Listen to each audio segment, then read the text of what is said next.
Okay, hello. Magand Mabuhay. I'm Clarice Alvarez from SHMUD at Aurora Stage of Technology in Baler, Aurora. Here is my prepared presentation of PATFIT 2. Before anything else, what is PATFIT 2? We need to understand this before we delve into this study. PATFIT is a health program that aims to help people achieve their fitness goal and have healthier and lifestyle. Here are some ways PATFIT help. It offers variety of exercise, but Fit provided variety of exercise options from cardio exercise to strength training to meet the needs to each individual. Tapos na tayo sa ginawa nating Fat Fit 1 noon is marami tayong mga experience nun is about sa Fat Fit 1 ngayon is Fat Fit 2 na tayo. Ganon din siya.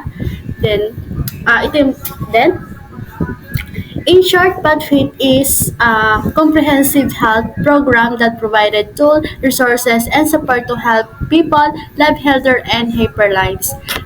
Regarding PadFit 2 may be an update on new version of PadFit program. There are many new features or improvement in PadFit 2 which may be more helpful in helping people achieve their fitness goal. Then, isa na rin to, i-discuss natin sa iba't ibang movement, functional movement. Next, meron tayong objectives. Habang ginagawa nila exercise, in actual natin siyang ginagawa, is ano yung flexibility exercise do you do, and how to feel while doing their exercise, which part of your body are stretched during their exercise, and what are some important flexibility exercise to consider. Ito yung actual na ginawa is inano ko lang siya sa mga ginawa ng best HM1T sa objective ko, kasi i-discuss ko. Kumbaga, nagawa na nila na to, i-discuss ko lang ulit, ulitin natin. Discuss natin ang iba't ibang functional movement katulad ng walk, push, pull, squat, hunch, lunge, and twist. Then, first natin di-discuss ay walking. Yan. Functional movement siya. Is ito yung normally natin ginagawa, walking. Araw-araw natin itong ginagawa is nakakatulong din siya sa paglalakad. Hindi yung lagi nakaupo ka lang. Walking is a form of exercise activity that improves overall health and physical fitness. Kaya nagtataka kayo, bakit kasama siya sa exercise? Siyempre, lahat naman na ginagawa natin is kasama sa exercise. Hindi lang basta naglalakad ka lang, is nakakatulong din siya. Kaya siya napunta rin sa functional movement or kaya kasama siya sa exercise na rin. Then, meron din siyang benefits. Kahit paglalakad lang, meron din siyang benefits of walking is may improve yung heart health natin. Walking improve that health of heart and blood in vessels, and increase muscle strength. And walking improve the strength of muscle in the legs, ankles, and core. At saka may enhance natin ang balance and coordination. Walking improve balance and coordination of the body, and may improve natin sleep quality natin. Then next is push. Push is a type of movement exercise which a person pushes an object with weight away from their body. Alam natin to yung push, pagtulak. Example na lang ng tinutulak mo yung bahay nyo or pagtulak ng upuan. Alam na natin yun. Then meron tayong example push. Push up, yan, pag push up. Pag push mo yung katawan mo, parang nakaano ka sa sahig, pinupush mo yung katawan mo, straight body pa rin siya. Then, dumbbell push. Pag push ng dumbbell. Then, shoulder press. Then, meron din siyang benefits. Siyempre, meron din siyang benefits. May improve ang muscles, straight natin, at saka may improve ang muscle endurance, at saka may improve ang coordination. Push exercise improve body coordination which enhances this body ability to exercise. Next natin sa push ay pull. Yan. Ano yung magkakaiba nila? Sa tingin nyo, magkakaiba ng push at saka pull. Pull, exercise action. Meron din siyang is pull is a general term that need more context can refer many things, including sa a physical action, a type exercise, and emotional feelings and force. Yan. To help give your more usually response, list this, I know. Then, yung pagkakaiba nila, ito, ng push and pull. Push to move then something away from you and to move and yung pull to move something toward you and yung force is push-pull that can cause an object to move or stop. So, madaling salita, yung push, yung pagtulak, and pull is paghila. Yan, meron siyang example. Ito yung nasa baba. Then, meron tayong types of pull. Type as pull, horizontal pull, at saka vertical pull. Horizontal pull, the weight is a pull horizontally toward your body.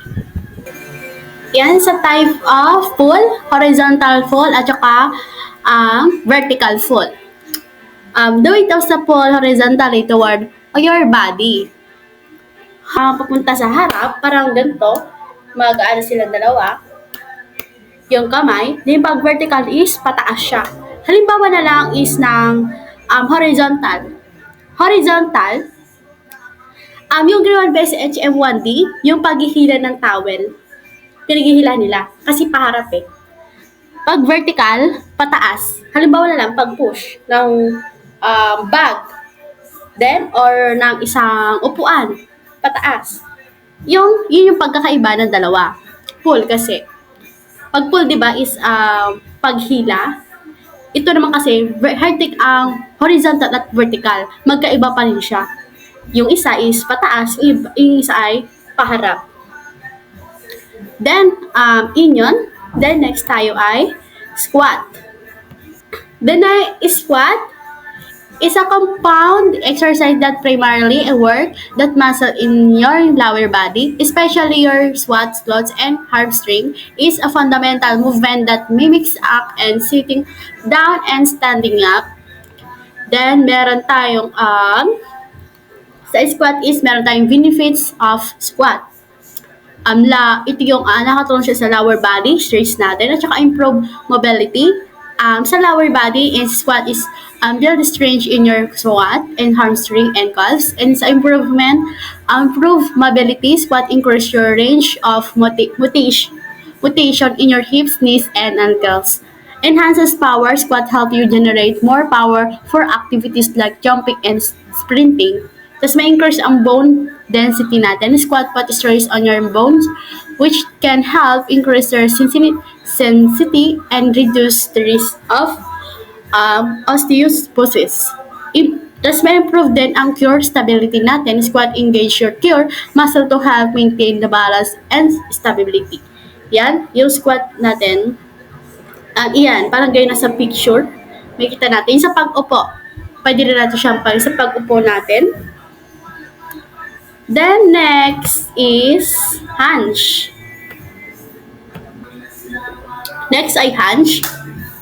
Can refer a person with a curved back resulting in a noticeable hump and their back. This can be caused by various conditions such as scoliosis or yan. Is karamihan kasi di ba is yung parang yung likod natin ay hindi straight is nakakatulong to para maano natin. Wag nating wag natin paratilin laging nakayuko kasi is pwedeng malaki maging effect 'yon sa ating body.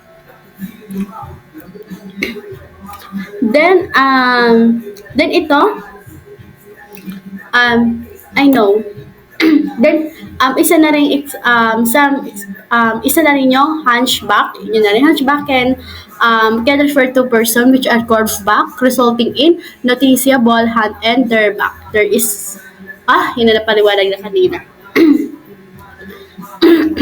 The next is lunges. Lunges is powerful exercise that strengthens and tones almost every muscle in your lower body. There are great additional to any strength training or circuit training workout. Meron din tayong benefits ng lunges. My strengths lower body muscle, largest work your squat, hamstring, quads, and hips and calves, improve flexibility, last stretch, and your hips flexors, which can help improve their flexibility, and enhance ang balance and stability natin. Lunges engage your muscle, which help improve your balance and prevent injuries, and functional exercise. Lunges mix every day movements such as picking something up from the floor. And next ay twist. Yan. Yung pag ganun. Ikot lang. Target your muscle in your abdomen, obliques, and lower back, helping to improve posture, balance, and stability. Twist exercises are a great way to stretch your core and improve flexibility. Meron din siyang benefits of twist exercise.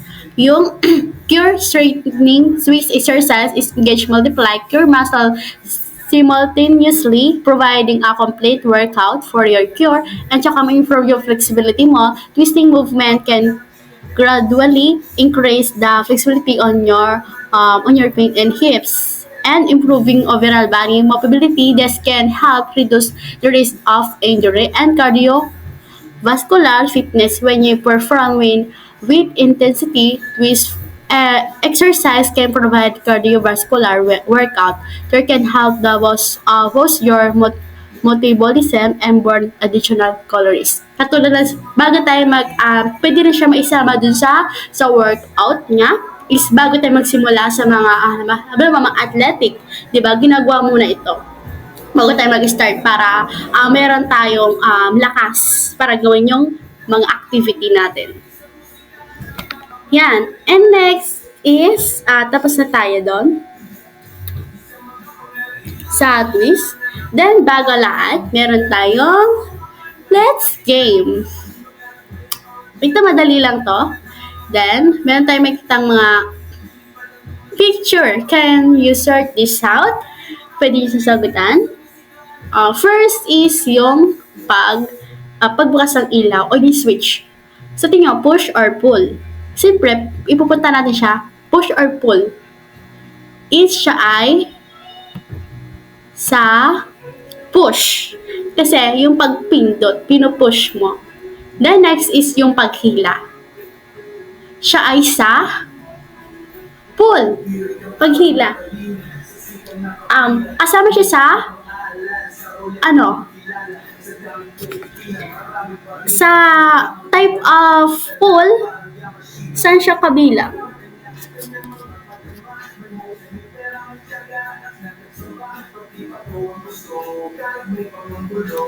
Yes, kasama siya sa horizontal pull.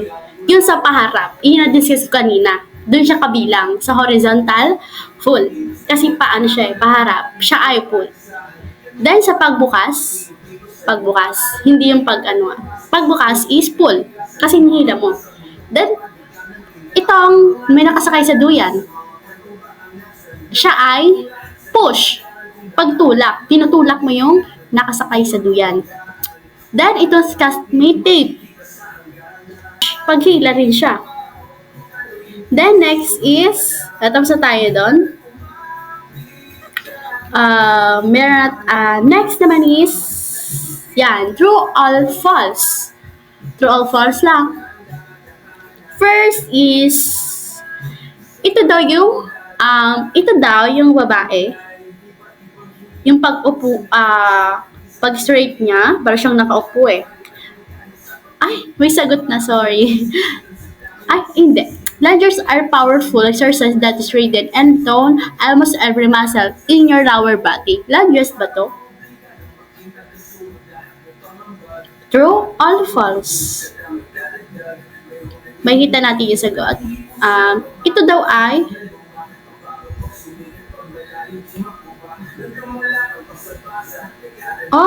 tama. True. Lunges are the powerful exercise that straighten and tone almost every muscle lower body. Yes, true. The next is Ito daw ay, ano yung paglakad? Is a compound exercise that primarily work that muscle in the lower body, especially your squat, close, and hamstring. It's a fundamental movement that mimics the act of sitting down and standing up. Up, sitting down and standing up. Ano daw yun? Okay. True or false? True or false? Siya ay, ito yun, squat yun. You know, the act of sitting down and standing up. Then, next is, meron tayo dito, push, pull. Tama ba? No, false. False siya kasi dapat itong isa, pagbukas ng paghila, dapat sa pull siya. At saka ito yung pagbukas ng pinto, sa pull din siya. At saka yung ng tape, paghila, sa pull siya. Yung push, pinupush mo kasi yung paggunting, pinupush mo kaya sa push siya. Yan, nakalagay siya, kaya false siya. Mali. Pagkalagay niya. As ayon, thank you. Yan hanggang nun lang po. Then, may mga ilan pa akong nakahiwalay pong aking video. I-send ko na lang po later. Sa mga aking discuss, yun lang po yung pahapyaw lamang. At saka, ito po ay kinuha ko lang sa Base HM1D. May mga actual na ginagawa na ginawa na po ito ng Base HM1D. Ito yung aking mga discuss. Kumbaga ito pa ay magkaroon lamang ng idea or may matutunan man lang. Then, okay.